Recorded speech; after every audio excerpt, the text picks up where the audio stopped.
The playoffs are here, and you can predict the action all the way to the finals with FanDuel Predicts. Predict the spread, the total points, and even the game-winning moments that make the playoffs. Sign up and get a $25 bonus with FanDuel Predicts. Offered by FanDuel Prediction Markets, LLC, a registered futures commission merchant. 18-plus bonus is non-withdrawable and expires 7 days after receipt. Trading derivatives involves significant risk and may not be suitable for all investors. Manage your activity with their consumer protection tools. Restrictions apply. See terms at FanDuel.com/predicts/bonus-offer-terms. The Stone Zone, entertaining and informative. On the Red Apple Podcast Network. You are now entering the Stone Zone. Well, I am the ultimate political animal. I eat, sleep, and breathe politics. A lot of people ask me how that started. When I grew up in the New York City suburbs in the small town of Lewisboro, New York, having been born in the Norwalk, Connecticut hospital and lived between New Canaan, Connecticut and Lewisboro, New York, specifically in the part of town called Vista, the woman who lived next door to us, Gladys Rockwell, was a very avid Women's Republican Club member and a real conservative. Up until about the time I was 11 years old, I wanted to be an actor. My parents correctly knew that I'd probably starve to death. They urged me to go into a trade like an electrician or a plumber or a wallboard man. Those guys made good money, my dad would say. But, well, Gladys Rockwell gave me a paperback book called Conscience of a Conservative by Barry Goldwater. And once I read that book, it completely transformed my life. You see, I really could identify with what Goldwater was talking about. Small, limited government, peace through strength, a strong national defense as a deterrent against aggressive action by the United States, ardent anti-communism, low taxes, low regulations, maximum personal freedom. To me, this became an avocation. I immediately became a Goldwater zealot. I would ride my bike to the local Republican headquarters. I had my bike plastered with Goldwater bumper stickers. Of course, when you're 12 years old, you don't know too much about the realities of American politics. I did know that Lyndon Baines Johnson was a major crook based on his involvement in the Bobby Baker scandal and the Billy Sol Estes scandal. And of course, I was crushed when my hero, Barry Goldwater, whose posters, festooned my bedroom, was defeated in one of the greatest landslides in American political history. At that point, I began reading more about history, and I began to focus on not the 1964 election, in which Goldwater was defeated, but on the 1960 election, in which Richard Nixon, the Vice President of the United States, had been very narrowly defeated. And I concluded, just based on my reading, that Nixon was a much better candidate than Barry Goldwater. Goldwater, as it turned out, was a fairly cranky guy who went out of his way to lose the 1964 election. You see, Barry Goldwater didn't really want to run for president. He had been drafted by the growingly dominant conservatives in the Republican Party. He went to Florida and talked about privatizing Social Security. He went to Tennessee and talked about privatizing the Tennessee Valley Authority. He even waxed poetic about the possibility of using nuclear devices to defoliate the jungles in Vietnam. That led to his being called a warmonger, trigger-happy, and, of course, the devastating defeat. Richard Nixon was more pragmatic. I think he stood for the same things as Goldwater.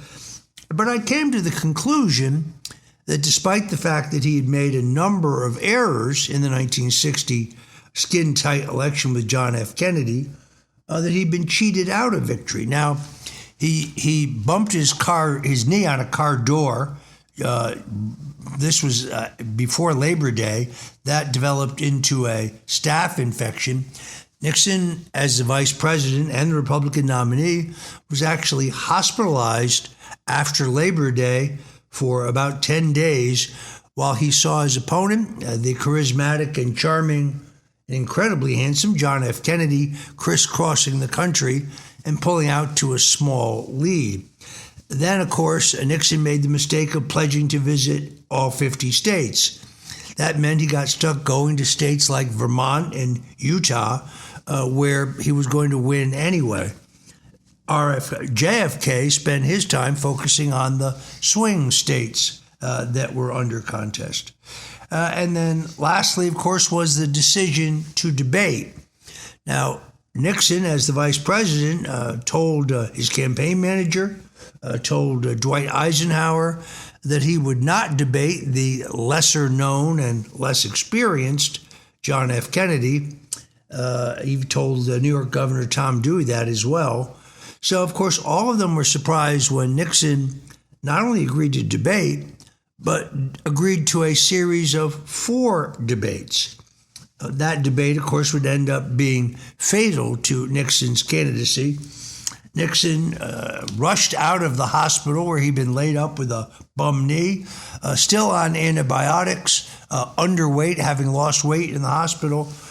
He hit 5 state rallies on his way to Chicago. Meanwhile, John F. Kennedy was sunning himself on the roof of his Chicago hotel with 2 gorgeous hookers. When Nixon and Kennedy went to the sound check for their famous first televised debate, well, they said Nixon's face was almost as gray as his suit. And then, of course, in one of the great fake-outs of all time, Don Hewitt, who was the producer of that debate, went to Senator Kennedy and said, Senator Kennedy, will you be requiring makeup? And, of course, John Kennedy said, no makeup for me. Hewitt then turned to Vice President Nixon and said, Mr. Nixon, will you be requiring makeup? Having heard Kennedy decline makeup, Nixon said, no makeup for me. Whereupon John F. Kennedy went to his dressing room where his own personal makeup man who'd been flown in from New York made him up. Nixon's advisors had realized that he had always suffered from a 5 o'clock shadow, and realizing he was both pale and underweight from his recent hospital stay, finally convinced him to use a product called Lazy Shave, which was a makeup that you applied over your beard to conceal it. Well, the Kennedy advance men had very cleverly come into the studio earlier and turned off the air conditioning because they knew that Nixon had a tendency to sweat when under pressure. To his great surprise in the debate, John F. Kennedy got to Richard Nixon's right, hitting Nixon for not doing enough as part of the Eisenhower administration to remove Fidel Castro from Cuba, claiming that there was a missile gap, and criticizing Nixon over 2 Chinese islands, Quemoy and Matsu, that were being contested by both the Communist Chinese and the Nationalist Chinese in Taiwan. Richard Nixon never expected John Kennedy to come at him from the right. He found himself on defense, or in many cases, insisting that he and Kennedy agreed to the same goals. They just had different methods. The debate was a disaster for the more experienced Vice President Richard Nixon. He began to sweat, and as he began to sweat, the Lazy Shave beard makeup began to run. It is recorded that Nixon's own mother, watching this on TV, called his private secretary, Rosemary Woods, and asked, "Is Richard unwell?" After the debate, Chicago Mayor Daley was so ebullient, he said, "Look at Nixon. He's not even dead yet, and they've already embalmed him." The debate was an unmitigated disaster. Now, it is true, by the way, that those who listened to the radio listened to the debate on the radio actually believed that Nixon had won, whereas those who watched the debate on TV overwhelmingly said that Kennedy had won. In fact, Lyndon Johnson, who was John F. Kennedy's running mate, listened to the radio, the debate on the radio, on a car radio actually, and thought that Kennedy had blown it, whereas Henry Cabot Lodge, who was Nixon's running mate for vice president and watched the debate on TV, decided that Nixon had blown it for the Republican ticket. In any event, because of all of these mistakes, I believe that Nixon made a late rally in that election. Dwight Eisenhower had a low regard for John F. Kennedy, really questioned whether he was prepared for the presidency. But unbeknownst to Nixon, Mamie Eisenhower, the First Lady, had told Pat Nixon that Dwight Eisenhower's delicate heart condition would not allow him to campaign for his own vice president, and that Nixon should not ask Ike to take to the stump. Eisenhower and Nixon were both unaware of this. Eisenhower got angrier and angrier. First of all, he didn't want John F. Kennedy to be president. Secondarily, he thought Nixon was trying to win on his own without the help of Ike. What people don't know is that Eisenhower broke out of this in the end and made extraordinarily successful campaign appearances in New York, Philadelphia, and Los Angeles in the closing days of the 1960 race.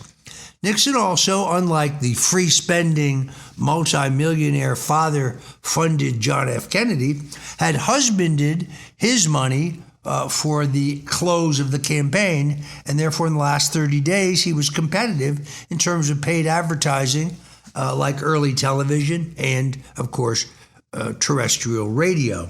So I believed, and I believe today, that Nixon actually closed the gap. If you read my book, Tricky Dick, The Rise and Fall and Rise of Richard Nixon, or my book, Nixon's Secrets, The Real Story of Watergate, I make a very good case that the 1960 election was stolen. Stolen not just in Illinois, as is widely believed, but also stolen in the state of Texas. Now, Texas had a very interesting ballot. It was a paper ballot. In Texas, you circled the names of the candidates you were not for, leaving uncircled the candidate you were for. It's completely disingenuous. Unfortunately, that standard was not held in every county. The Kennedy-Johnson ticket only carried Texas by 25,000 votes over the Nixon Lodge ticket, and 95,000 Nixon Lodge ballots were discarded and burned in Dallas County alone. So I came to the conclusion as a young man that Richard Nixon had been robbed of the presidency. And I wrote him a letter at his New York law office where he was in exile, urging him to run again. Imagine my surprise several years later when John Whitaker, an assistant to former Vice President Richard Nixon, called my home, where I live with my parents, of course, and asked whether I was still interested. Next thing you know, I was a staff member in Richard Nixon's 1968 campaign, working essentially as a gopher. That's how it all began. That's the inside story of how the Stone Zone became the hottest political radio show on radio today, and we'll be right back on the other side. The Stone Zone, entertaining and informative. On the Red Apple Podcast Network. Welcome back into the Stone Zone. In response to a number of requests in both email and text messages, I'm talking about how I got started in American politics tonight on the Stone Zone. In 1965, after the stunning defeat of my hero, Barry Goldwater, my family moved to the relatively industrial city of Norwalk, Connecticut, where I worked on the campaign of the Connecticut House Majority Leader, Louis J. Padula, in his race for mayor. I got involved because I figured out that I had this specific volunteer job of setting up and taking down all the folding chairs at the local Republican headquarters, and they were all kept in a closet, which was locked. I was the only person with the key. So therefore, the local Republicans couldn't have a meeting without me to unlock the door and set up the chairs. It was then that I met Governor John Davis Lodge, who was campaigning for the Republican candidates. Lodge was the brother of Henry Cabot Lodge, who he served as governor, congressman in Connecticut, also as ambassador to Spain, Argentina, and later under Ronald Reagan, ambassador to Switzerland. Lodge would become my mentor, who would ultimately get me my job with Richard Nixon. That led to my job with Ronald Reagan, working for Reagan in the 1976, 1980, and 1984 campaigns. But it was in the 1980 campaign that I met a brash New York billionaire named Donald J. Trump. It was in the Reagan campaign that I first became acquainted with Trump and his style. And after that election, of course, I would go to work for Trump as a lobbyist and consultant for the Trump Organization and later for Trump Casino Hotels and Resorts. By 1988, I figured out that Donald Trump had the courage, the stature, the stamina, and the independence, not just to be a great presidential candidate, but to actually be a great president.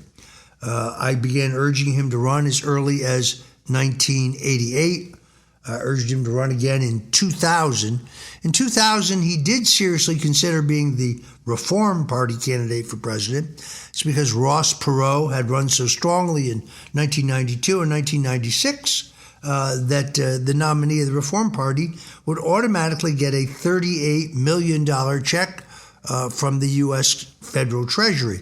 You know, that little box that you check off on your income taxes goes to a fund to fund presidential candidates.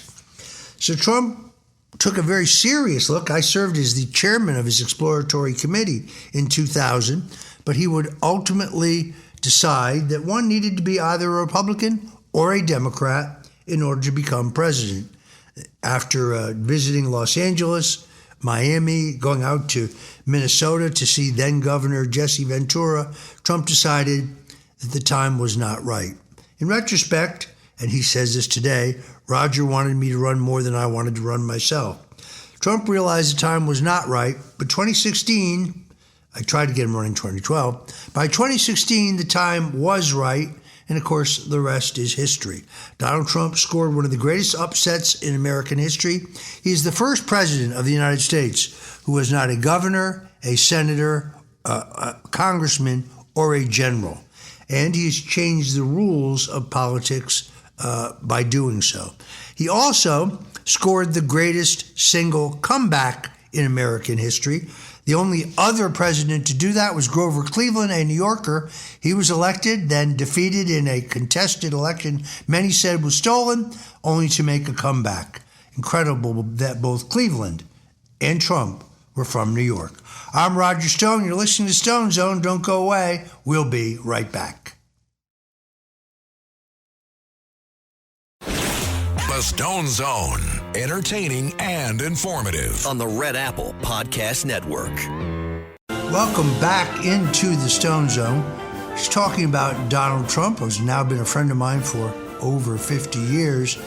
But I can tell you, Donald Trump is not very happy tonight. Only moments ago, he posted this on Truth Social.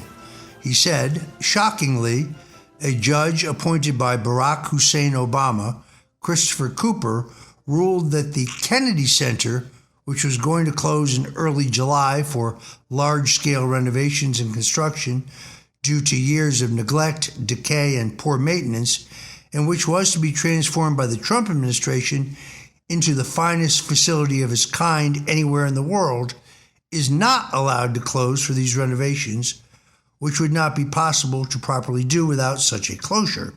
Additionally, Judge Cooper ruled that the 36-member Board of Trustees, which unanimously voted to add the name Trump onto the former Kennedy Center, making it the Trump Kennedy Center, did not have the right to do so, adding the name Trump, and it must now be removed.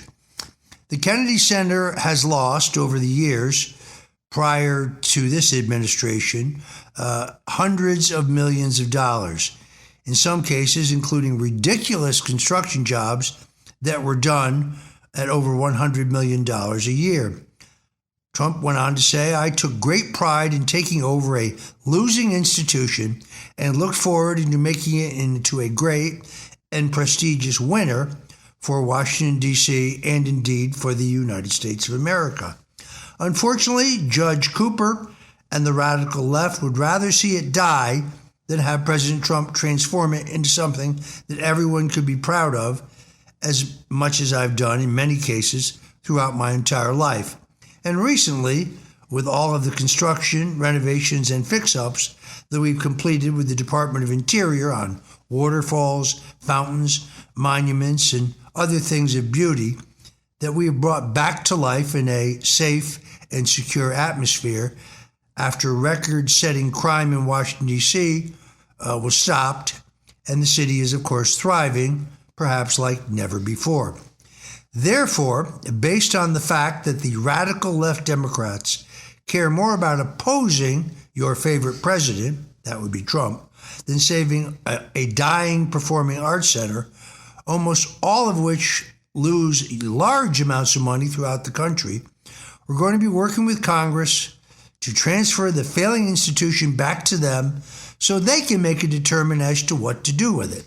Judge Cooper was giving a presentation by leading building and construction experts as to how structurally dangerous the building is, with rotting beams, parking areas that are subject to collapse, and various other life and safety problems, in addition to the fact that it also needs a major renovation from an aesthetic point of view. But the judge was not swayed and said he wants the building to incredibly remain open and therefore dangerous. Judge Cooper should be ashamed of himself. I cannot be involved with a situation where danger to the public is allowed to flourish in plain and open sight. Unless I am free to do what I do better than anyone else in the country, bring this institution back physically, financially, and artistically, I have no interest in continuing what can only be a hopeless journey into Never Never Land. There has never been a president of the United States who's been treated so unfairly by the courts, but as I say, that's okay. I will continue to do what is considered to be a great job for the wonderful people of our country. I've instructed the Department of Commerce to make all necessary arrangements with Congress to allow a full and complete transfer of this institution, giving them the responsibility for its operation, its maintenance, and its management. Thank you for your attention to this matter. President Donald J. Trump. Now, this is very typical of what we call judicial overreach.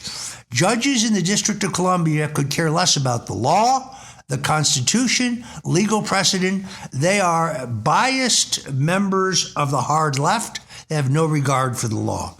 And until some of these judges are held responsible, meaning held up for impeachment and removal because of their anti-constitution, anti-legal antics, I don't expect there'll be any change. We have a system of judicial tyranny in this country. When a federal court rules that the President of the United States does not have the authority to negotiate tariff agreements with other countries, that's absurd. When a federal judge rules that a President of the United States does not have the authority to arrest and deport illegal immigrants with criminal records who are in this country, that's another example of judicial tyranny. This is one of the most serious problems in the country. You have an entrenched hard left within our judiciary and some elements of the Congress. They have no positive program for the country. They have no plan to create jobs. They have no plan for safer neighborhoods and communities. They have no plans to expand affordable and available housing.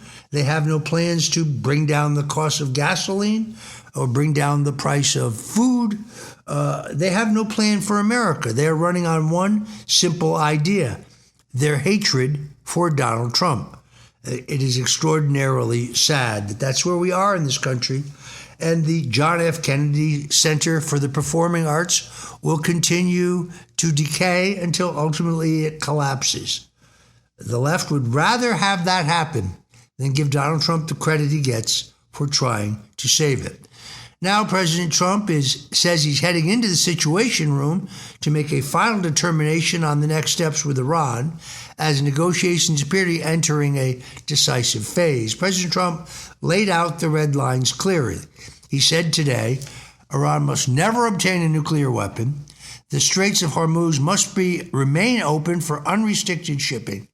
Any remaining mines must be removed or destroyed, and Iran's enriched nuclear material must be unearthed and eliminated in coordination with the United States and the International Atomic Energy Agency, who, he says, will provide independent verification that the Iranian nuclear program is actually being destroyed permanently. The president also said no money will be exchanged until further notice. See, that's in direct contrast to Barack Obama, who secretly sent pallets with millions of dollars of cash to the Iranians in order to get them to agree on paper to relinquish their nuclear weapons development program. Millions of dollars of your tax dollars sent without public verification.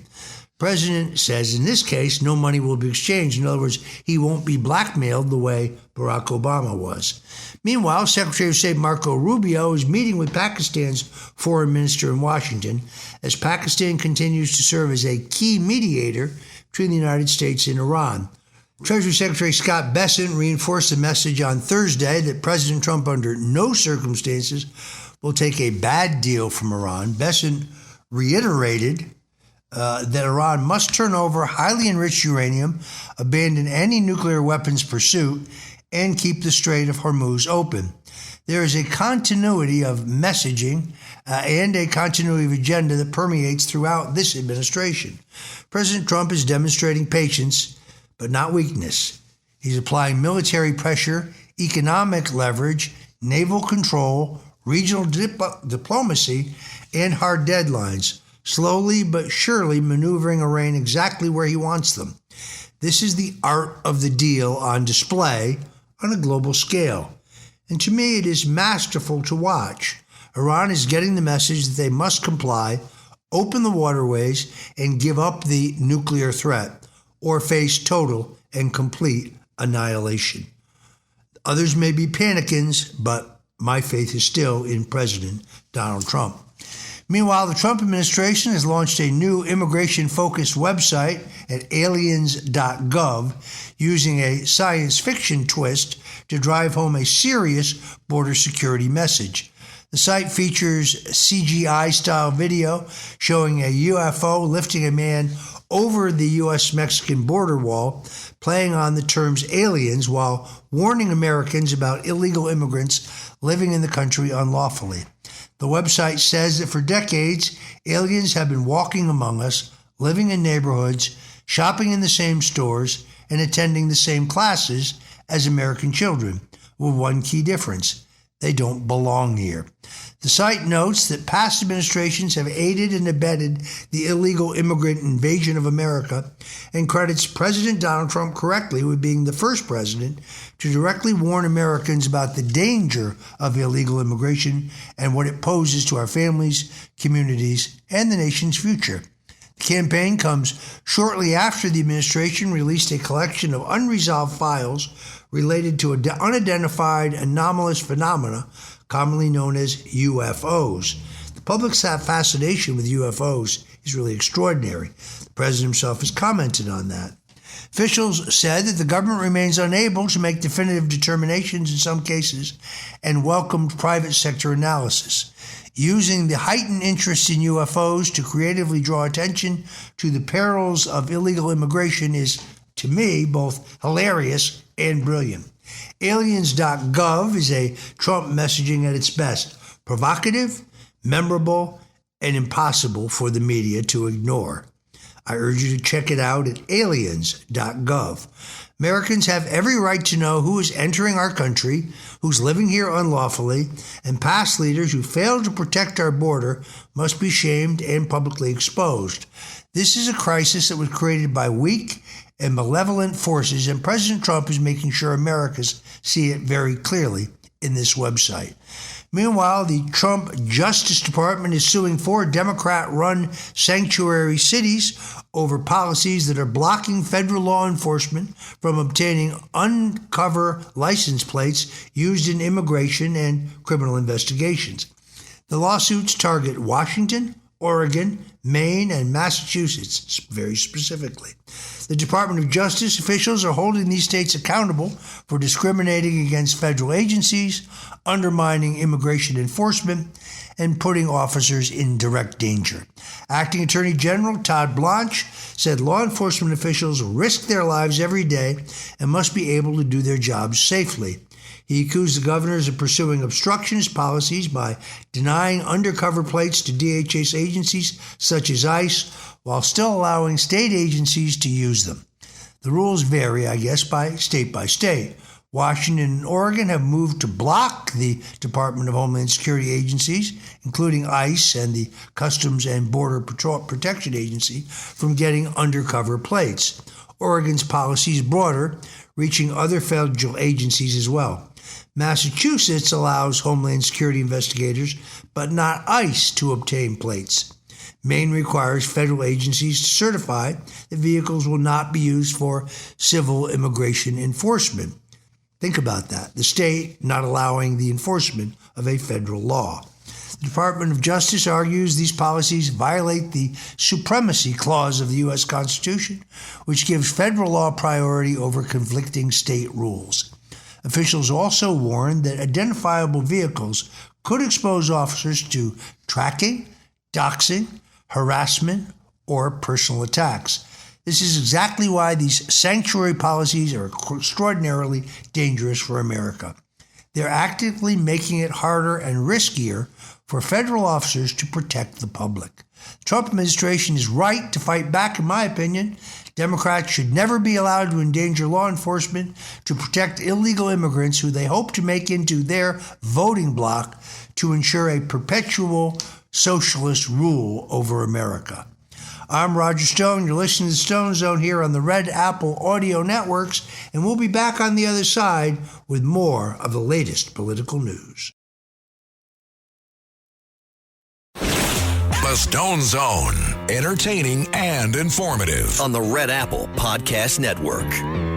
Welcome back into the Stone Zone. A federal judge, appointed, of course, by Bill Clinton, has temporarily blocked President Donald Trump's $1.8 billion anti-weaponization fund. The fund was created when Trump settled a case with the IRS, where the IRS, in violation of the law, leaked presidential candidate Donald Trump's tax returns, as well as the tax returns of members of his family when he was running for president in 2016. It was a $10 billion suit, which the president settled for $1.8 billion, using the money to create a fund that would reimburse or pay those who had been unfairly targeted by the weaponized justice systems of the Biden and Obama administrations.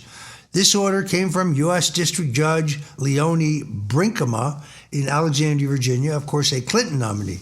It bars the administration from distributing money, transferring funds, considering claims, or taking further steps to create or operate the fund.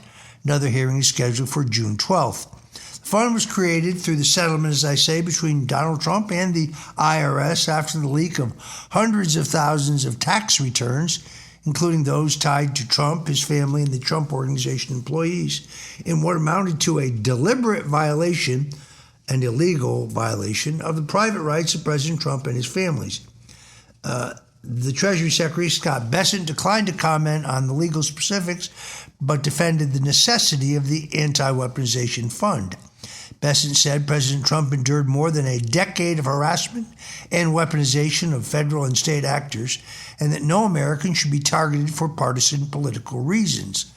Many people have pointed out that I myself will be eligible for a payment and reconsideration by this fund, although, candidly, I have made no decision, if the fund is ultimately legal and functioning, to file a claim. I want those who were denied their due process rights on January 6th, those who were held in squalid prison and jail facilities that violate the Geneva Convention, I want them to file their claims first. I've made no such decision. Yet it remains to be seen whether this fund will even be a reality. In exchange for creation of the fund, President Trump agreed to drop his pending claims related to the IRS leak, the Mar-a-Lago raid, and the Russian collusion investigation, which we now know, thanks to Tulsi Gabbard, the outgoing director of national intelligence, was indisputably a hoax. Are you listening at the New York Times, the Washington Post, the Associated Press, over there at CNN? The whole Russian collusion matter was a fraud, and Tulsi Gabbard has proven it. So those like General Michael Flynn, those like President Donald Trump and his family, those like, well, me, we theoretically should be eligible for some compensation. I stress yet again that I've made no decisions as to what I would do. Thank God my wife has survived aggressive stage 4 cancer, and the president was able to see that I was the target of the ultimate weaponization. It's not that I did anything wrong. In fact, that's a great T-shirt. Roger Stone did nothing wrong. What I did was refuse to testify falsely against the president.